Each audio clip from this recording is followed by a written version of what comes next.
আমি আর আমার মাসির বাড়ির দাদা এগুলো দেখার পর তারপরে যেটা টার্গেট করলাম সেটা হলো এটা।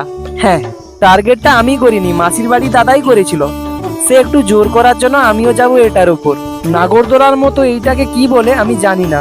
তারপর দুজন মিলে এটার উপর বসবো বলে ঠিক করলাম। তারপর চলে এলাম টিকিট কাউন্টারের দিকে। এখানে টিকিট নিচ্ছে পার হেড 50 টাকা করে। টিকিট কাটার পর দুজন মিলে উঠলাম। শুধু আমরা দুজন না, আমাদের সঙ্গে অনেকজনই উঠেছিল। আর এই সব নাগরদোলায় অনেক নিয়ম আছে। যাদের হার্টের সমস্যা আছে তাদের ওঠা বারণ। আর এখানে ধূমপান করা যাবে না।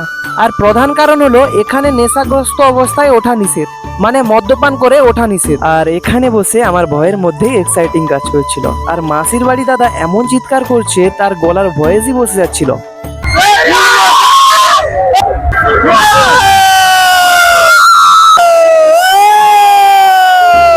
শেষ মেশ ভিড়ভাড় কাটিয়ে নামলাম।